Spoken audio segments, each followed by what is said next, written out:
this is an iHeart podcast. Guaranteed human. Body Bags with Joseph Scott Moore. There's an old adage that says, throughout history, the victors write the story. That they essentially put forth the narrative from their perspective of how things happened. And, you know, it can be stated that comment, if you will, that adage, applies primarily to the rise and fall of civilizations and to wars. But there was a smaller war, very smaller war, that took place back in the 30s in Middle America. And interestingly enough, even though the quote-unquote good guys prevailed in the end, history doesn't exactly reflect the truth. Today, looking back, we're going to discuss a period in time 90 years ago. Today, we're going to talk about the deaths of multiple police officers at the hands of two of the most infamous cop killers in American history, Bonnie and Clyde. I'm Joseph Scott Morgan, and this is Body Bags.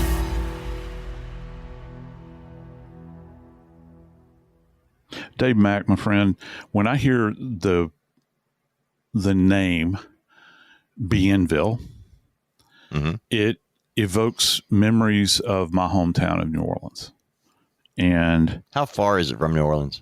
Well, Bienville itself, there's multiple streets or multiple locations in New Orleans that have the name Bienville. And it's a uniquely French name. Okay. But the odd thing about it is we're going to talk about Bienville Parish, and Bienville Parish is nowhere near New Orleans. As a matter of fact, it would probably take you, because there's not a really good direct route, it'd probably take you about 4 hours to get there from New Orleans. Okay. It's the parish itself, and remember, you know, in my home state, they don't have counties, they have parishes. And Bienville Parish actually is closer to the Arkansas border than it is the Gulf of Mexico. Okay. And that gives me a much better idea of where it is. And it's not near the Mississippi River. As a matter of fact, if you were to show up in Bienville Parish, Dave, and ride through it, and all of North Louisiana has this kind of reputation, it doesn't remind most people of what you commonly think of when you think about Louisiana, which is swamps and Cajun culture and Creole culture. You feel like you're in Texas, like an annex of Texas in North Louisiana, along the I-20 corridor running through there. There's horse farms everywhere and rolling hills. Now, they're not huge hills, but it's rolling hills. The soil is red clay. It's not that dark gumbo. They call it gumbo soil that's down there. You know, that's associated with the decay of vegetation and that sort of thing. Very swampy. It's not like that. It looks like more like you're heading to Texas, and you are, because this is not too far from Shreveport, and you know that Shreveport on the I-20 corridor is kind of the gateway out of Louisiana into Texas. You continue on down that road out of Shreveport, headed westbound, and you'll be in Texas pretty soon. So, but you know, Bienville Parish is where Clyde Barrow and Bonnie Parker actually met their end in a hail of gunfire. And I think that most people understand that. And, you know, the infamous, desert-colored sedan that they were in that was bullet-ridden. But I know I've been prattling on, but I got to tell you what initially got me interested in this, other than the fact that it took place in Louisiana, and I actually have seen that car. It used to, when I was little, that car that Bonnie and Clyde died in used to be placed up on the back of a flatbed truck, and they'd take it all over the South to fairs, and people could see it. it's kind of a gruesome kind of thing. But, that's compared to the world that we inhabit now, it's kind of tame when you begin to think about it. You can still see the car. Yeah. It's on display at the Prim Valley Resort and Casino. Yeah. Isn't that something? And I was telling you about my son Noah the other day, up in, I guess, Ripley's, I think, or the Crime Museum Nashville. Or something up in Pigeon Forge. You can see Ted Bundy's car up there, the Volkswagen, and John Wayne Gacy's clown suits and all of that sort of thing. So it's rather macabre. But yeah, it's a fascinating bit of certainly crime history, and it's kind of woven its way through our tales, I think, when you think about it. Well, when you mentioned the color of it, Joe, most of us don't know because we've only seen black and white photos, unless you've seen it in person. Yeah. I haven't. I've only seen it in pictures. And some of the pictures that we've seen or that have been shown are pretty graphic in terms of the bullets in the car and the shots that were on Bonnie and Clyde. I know there have been some over the years, not leaked to the press, but published by newspapers all over the country. Yeah. Because this was at the era in the early 30s where the Great Depression had set in and banks were in disfavor with most Americans at the time. The banks were blamed for a lot of the undoing of our financial structure in this country. And so at first, when you had these people, the Bonnie and Clyde, Dillinger, Pretty Boy Floyd, you had a whole litany. Babyface Nelson. Yes, they all had they had nicknames that just they were celebrities in a way. No, you're absolutely right. And Capone. Oh yeah. I mean Capone. And I know that that's a little bit different, but they're all kind of swirling around that same toilet bowl. Yeah. Yeah, you're absolutely right. And when this went on, Capone was in Alcatraz by then, by the 30s, wasn't he?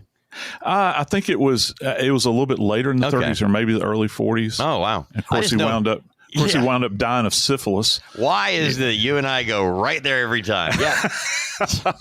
He died of the things they warned us about in health class in 7th or 8th grade. There you go. All right. Anyway, Bonnie and Clyde, they were very young. Oh, yeah. When they started their life of crime. Bonnie had already been married and actually was currently married when she met Clyde Barrow. I think she was like 19. She was 19. Yeah. And she was already married and her husband was in jail and they hit it off. But Clyde ended up in the clinic very shortly after he met Bonnie. He ended up in jail and she actually... They met and just connected. You hear of stories of people talking about love at first sight and things like that. Yeah. Bonnie and Clyde very close to that. Again, she was already married to somebody else. He's in prison.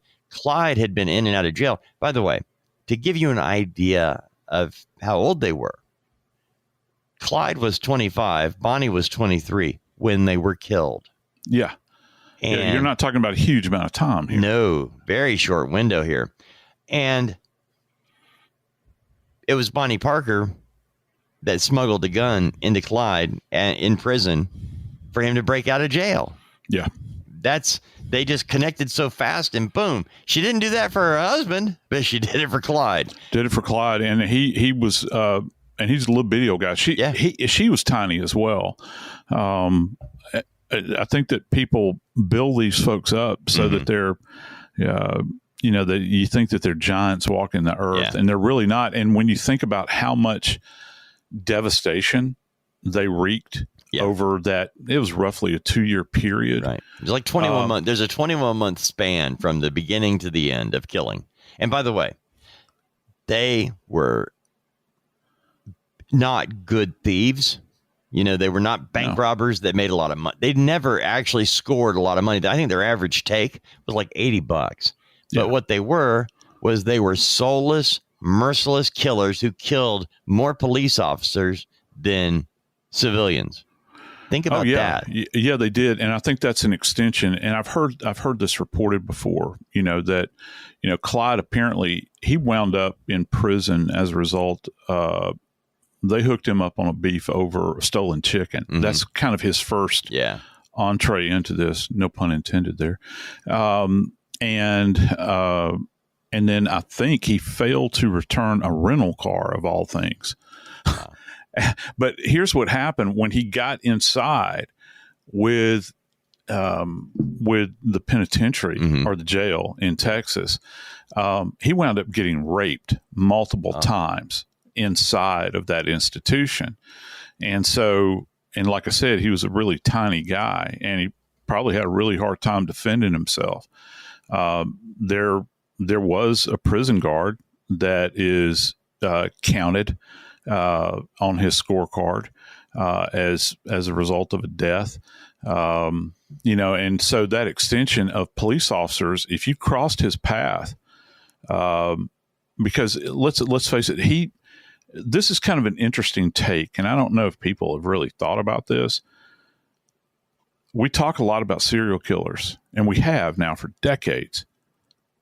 Can you, Dave Mack, my friend, remember any serial killer that targeted police officers? Wow. No. And he found a compatriot in Bonnie. Yeah. And they were out to kill cops. I mean, and these are young fellas that they're killing. Oh. And many of them had families. And, you mentioned young, Joe, very quickly. Yeah. The tide turned on Bonnie and Clyde because of the killing of a police officer on Easter Sunday who was on his second day on the job. Up until then, they were folk heroes. They were robbing banks that had, destroyed people's lives, killing police officers. I don't know what the average take was on that in the 1930s. I don't know, but I do know this. After there was before the killing of the police officer on that Easter Sunday, there was kind of a groundswell of support, entertainment value of watching the shenanigans of Bonnie and Clyde and the Barrow Gang. After that murder, for no reason, killing these two police officers, not in a shootout. That was when people went, okay, these are evil people. We got to get them. We have to take them out now. And that's what led to that was the beginning of the end. Granted, they were being hunted, but. Yeah, they were. And they became, they used to love to use the term mad dog. Yeah, a mad dog killer. And there was actually a guy who's associated with the New York underworld. I think it was Mad Dog McCall was his name. And matter of fact, I think the movie The Cotton Club back in the 80s, maybe 84, Nicolas Cage actually played a character that's based on that guy and went by that name.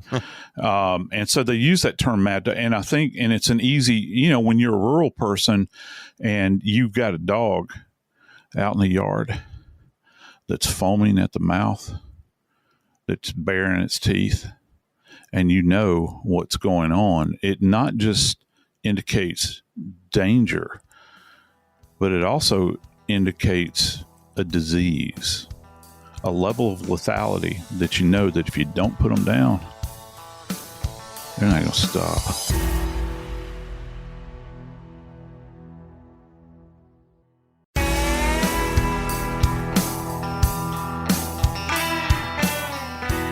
Dave, I got a question for you, brother. Have you ever done something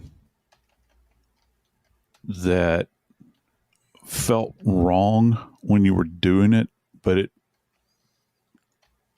really wasn't wrong, but yet you had this kind of feeling, like, man, if somebody saw me doing this or getting caught with this, I'd be in trouble. Has that ever happened to you? I'm not asking you to reveal any deep, dark secrets here, but boy. Okay, I'll go along with that and say yes. And that's all I'm going to get out of you. Yeah. Oh, look, man, I tell you, this is bogus, man. I was really hoping we were going to open the vault here on Dave Mack. No, I can't. You know what, Joe? I look at now, statute of limitations, you start thinking about, I always said if I ever ran for office, my slogan would be, yes, I did, just because. Well, I got to tell you something real quick that I had that feeling about myself when, and it has to do with Bonnie and Clyde. Yeah. I guess it was probably 1988 or 87. I can't recall. Went to a State Coroners convention in Louisiana where I was working at the time. And it's kind of, that's, as you can imagine, that's kind of an interesting event to go to, particularly if you were not in that world, if you were an observer and you could come in, because you can imagine all of the stories that are being told in this environment. I think that it might make some people at CrimeCon blush more than likely, because they, and particularly during that time period, all those years ago, there were, so many things that were going on relative to serial killings and just horrible crimes that a lot of people had never heard of because you didn't have the vast media coverage. But back to my big reveal here. When I was there, I was with my mentor. It was my first time I'd ever been. And it was my mentor that had trained me as a death investigator, arguably, in my opinion, probably the best forensic scientist and practitioner I've ever been around in my life. His name was Bill. Bill introduced me to a group of people that were coroners from North Louisiana. Now, remember, we're down in New Orleans, and we're chatting. And I met the coroner from Bienville Parish. And he tells Bill, I've got something for you, but don't tell anybody. And Bill says, he's like talking to me. He's like, I don't know what he's got, but he says, I can't tell anybody, but I'm telling you.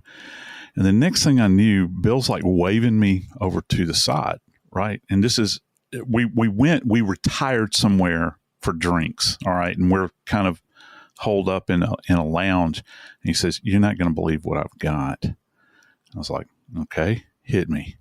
I said, does this have something to do with the guy from Bienville Parish? He's like, yeah. You're not going to believe what I got. I was like, okay, what have you got?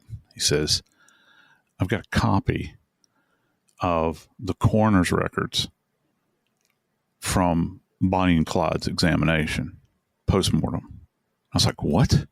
Because, back during that time, Dave, as you well know, you've been in media for quite a while. You remember back, you didn't have access to this kind of stuff. Nope. You couldn't just go online like you can. And if you go online now, you can actually see the coroner's jury report that's written out in longhand. It looks like it's written in pencil. It's the same one that I was given all those years now. And now it's everywhere. And it's been transcribed, because I remember sitting down, Dave, when I got this thing, because Bill made a copy of it for me when we got back, and it's on legal size paper. So you had to load legal paper into the copier. He made me copies of this thing, and I actually had to take a magnifying glass out and try to make out, because this is all written in longhand. Right. None of this stuff was typed up. Yeah. And all of a sudden, the world kind of burst open for me, because for the first time I'd seen images, right, in publications and all these sorts of, and I'd heard the tales. As a kid, I'd seen the car, but when you have that document in front of you that recorded this event and these people that were there, and they're actually relaying what they saw in regards to Bonnie and Clyde, it was quite amazing. It really was, because you had a clothing description. The only point of reference I had, I don't know about you, was Faye Dunaway and Warren Beatty, right? In that movie from back in the 60s, right, which is horrible, because I think that it further propagated this idea that these people were heroes. And isn't that horrible? Kind of how they painted this relative to these people. And we've had this evolution over a period of time, and I hope that it continues. But, in addition to, for folks that have never been to that area up there, it's Bienville Parish, and it's obviously not populated by the most wealthy people in the world. They're salt of the earth people that grind a life out. They make their living, in agar-based stuff, or they're pulpwooders. And here's something fascinating that I discovered, because I went out to the site, the location of where the ambush took place.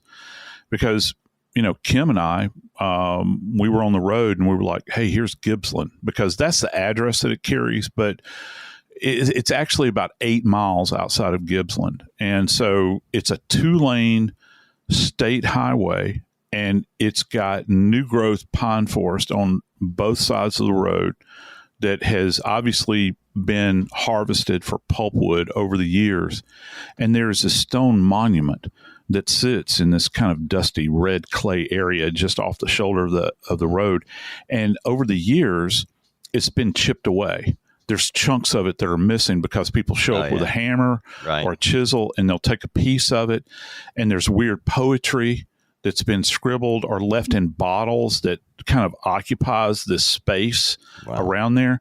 And then when you look across the road from where this thing is, and this was kind of interesting, there are these tiny little wellheads that are capped off that the field is just populated with, and those are natural gas wellheads. Right. And, and I find it, there's a bit of irony, I think, in that regarding their deaths. They sought this fantastic, idea that, we're going to murder cops. We're going to try to pick up some money along the way. And here they are, they're just absolutely riddled there in that spot, allegedly. And then across the way is a field that is representative of all the money in the world that you could ever want if you had access to it. And so, I don't know, serve God or mammon, I guess. But, you look there and you see that, and it's kind of a fascinating bit, but it's isolated, Dave. Mm-hmm. This location is so far out there. And, when Hamer, who is the retired Texas Ranger. Frank Hamer and Manny Gault that were out there. And Manny Gault. And they went out there with a posse, and it was a posse. Right. And they sat and waited in that brush line. And, there's been reports, I don't know, Dave, if you've ever gotten covered in red bugs at any point in time in your life. These guys had red bugs on them. It's May. It's North Louisiana. It's hot. It's humid. You're dehydrated. And you don't know when these people are going to show up, because they were going actually to the home of the parent of one of their compatriots. It was actually Henry Methvin. It was just Bonnie and Clyde at this point. And the Frank Hamer and Manny Gault knew that they were probably going to be paying a visit to Henry Methvin or his family, just didn't need a place to sleep, because Bonnie had been hurt in a car accident in June of 1933. Her face was burned, her arms were burned, her chest was caved in, according to Blanche. She had injuries from this accident that she never recovered from, and they had to take time for her to get off the road for a little while, and that's where they thought they'd be heading, to Henry Methvin's dad. And that's why Frank Hamer and Manny Gault actually camped out and waited. And it was not hours. It was days. It was days. Yeah. And you mentioned the bugs. And that's the one thing that was written about these guys, Hamer, Gault, and a couple other guys. They're waiting. They're waiting in the bushes.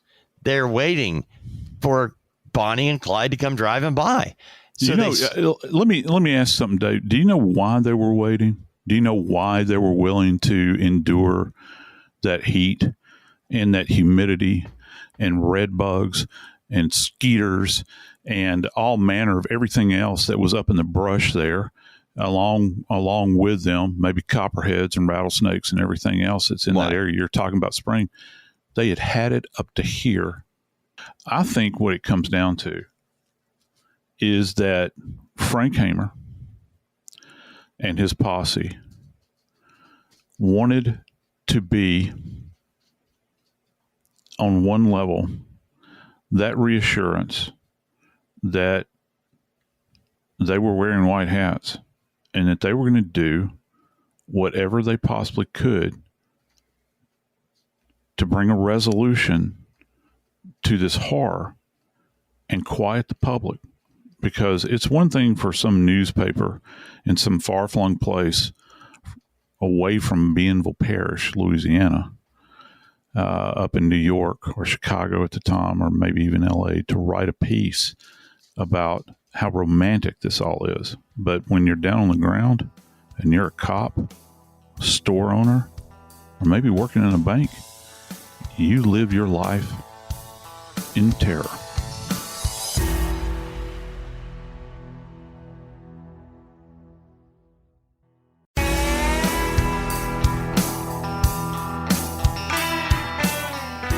Hey, Dave, you remember a couple weeks ago, we did an episode of Body Bags on the Coroner system. Yeah. Do you recall that? Yeah. I remember studying after the fact. That was the most enlightening. I learned so much on that episode, and a number of people have actually sent in emails about how much we all learned. It was like being in class. But I just remember when you and I finished, I went, okay, I got to figure this out. I had no clue. It's a weird world that you enter into when you walk to the door with Joseph Scott Morgan. I'm sorry for any trauma. It was awesome. I had no idea, Joe. I mean, it was one of those things where I had one of the things, you don't know what you don't know. I had no idea what I didn't know. Well, the coroner system in Louisiana is interesting. It's interesting everywhere.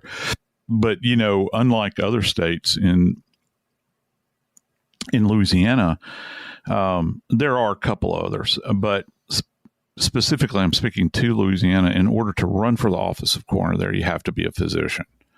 And that has always been the case. That's not something new under the sun. And, when there was an exam that had to be conducted on the remains of Bonnie and Clyde, it fell to the coroner of Bienville Parish at that particular time to facilitate that. Had to make it happen. And it was done. Dr. Wade was actually the coroner there. And, Joe, hey, he's an old country doctor. Yeah. When you have like a case that is this big, that has national, international coverage of these people, is there not a way to bring in somebody at the, bigger, more educated? I mean, I know that the law requires that it is handled like right here, but kind of like when JFK was killed 30 years later, they took his body out of Dallas and got it to Washington, D.C. Granted, he was the president, but these people are famous criminals. They've broken the law in several states. Yeah. Was there any thought that we need to bring somebody else in to do the autopsy, or was it just get it done and get them out? Yeah, hang on for a minute, because I got to tell you, relative to JFK, they did not take him certainly to the finest that was available. Right. They went to the bottom of the barrel as far as I'm concerned. Yeah. With Bonnie and Clyde, however, it was the office of coroner in Bienville Parish. Reflecting back, I told you about the report that I'd been given, all these many years ago, that I'd wanted to talk about, and this sort of thing. Yeah. And this thing is handwritten. Which, by the way, I could not understand. When you told me you got a magnifying glass, I looked at it. I looked at this while you're going over it. I'm like, how did you read that? I mean, yeah, it's something to see, and look, anybody can see it. I recommend, all you got to do is Google search, man. Yeah, Google search office, the coroner's report of the bodies of Bonnie and Clyde Parker, and you'll find it. It's there. And it's very difficult to kind of decipher. But, looking back in time, and when I saw this thing, I thought that they did a pretty good job. But what's really interesting about Bonnie and Clyde's case, Dave, is they didn't actually do an autopsy. I don't know if you know that. No, they did not actually do an autopsy. You had what was impaneled back then is called a coroner's jury. And it was a collection of men. Coroner's juries are a thing. And it's almost like, I don't know how to describe it other than kind of like a grand jury with a grand jury, you're trying to decide if there is enough information to indict somebody, if you're going to true bill or no true bill a case, right, a criminal case. With a coroner's jury, their purpose was to be there for the coroner to present evidence to them that how they were going to rule the death. Okay, what are they going to call this? Are they going to call this homicide, suicide? What are they going to call this? And obviously, we sit here and we think about, it's pretty obvious, how Bonnie and Clyde died. Would it be called a homicide? Yes, it is. This is a homicide. Yeah, absolutely. I mean, there's nothing there. It wasn't accidental. It's not suicide. Right. But wow. And it's just like an execution in a state penitentiary is a homicide. Okay, you can't call it anything else. Right. Period. And so they impaneled a jury, a coroner's jury, and it's not that they had trouble determining it, but it goes back to an interesting statement you made just a moment ago. This is going to be the official record going forward forever and ever and ever and ever. Amen. And the fascinating thing is that when they're looking at this, you've got all of these men that are impaneled on this jury with the coroner being the leader of it, and they're there to verify. Because who else is going to verify? Remember the world that they're living in. They're living in a world, Dave, that news, it doesn't move at the speed that, say, the Pony Express moved at. But, you're still working with telegraphs. They're using telephone. I think there may have been a rudimentary fax by that point in time. I think they called it something else.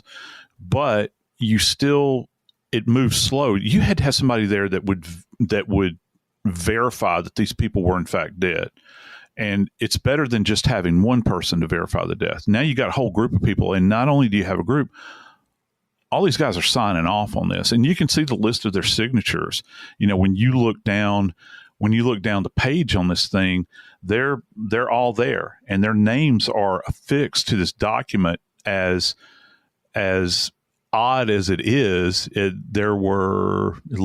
physically looking at it right now, there's 5 people that have signed onto this in addition to Dr. Wade, who was there. And, they go into, great detail about describing the bodies and the injuries. Bonnie actually received the worst of it. Not that what Clyde had received wasn't bad, but there's a story that goes on out there relative to Bonnie's body. And just imagine this. She was hit so many times, and I'll go into kind of the nastiness of these wounds in just a second, but just kind of let me set this up. She was shot so many times that they actually had a very difficult time embalming her body. So just imagine, we have to think about the way the embalming process works. It's a profusion of embalming fluid, in the major vessels of the body. The body's on a table. It's kind of tilted from the head down. They've got these trocars that they go into the body with, and they start their little pump. In days gone past, the mortician would use a foot pump, to infuse the body with the embalming fluid. Well, can you imagine that? And they still have to do this today with multiple gunshot wound cases, but she was springing leaks.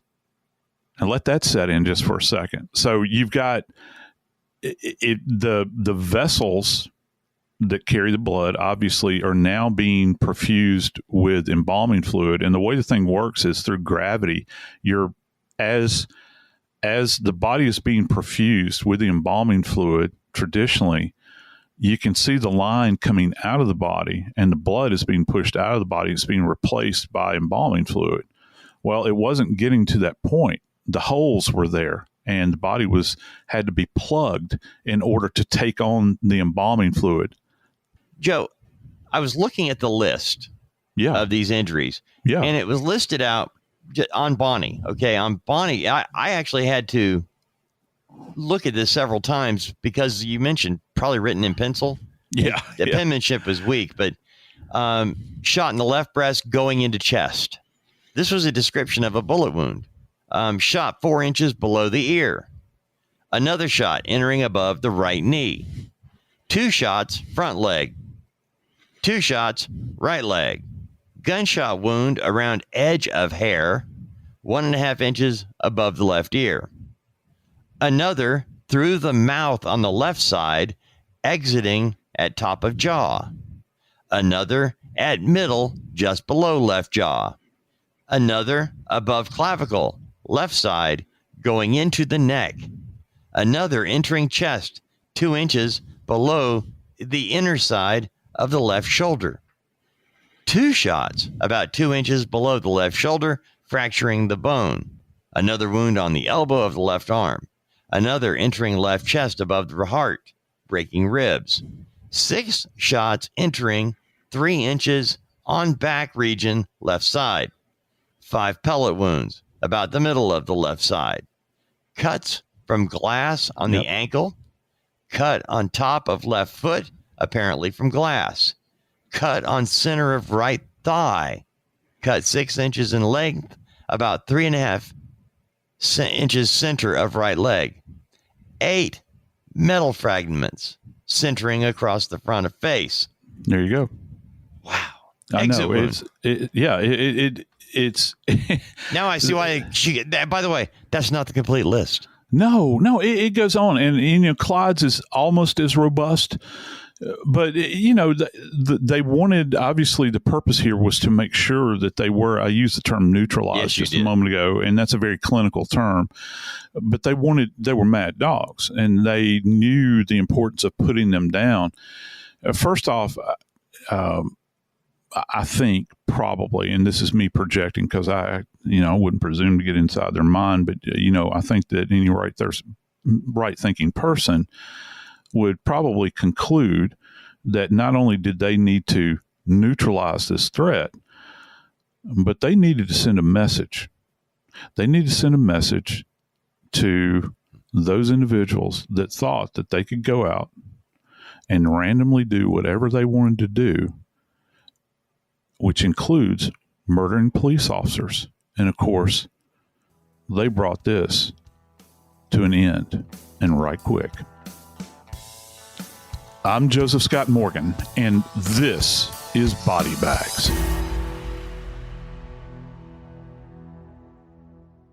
This is an iHeart podcast. Guaranteed human.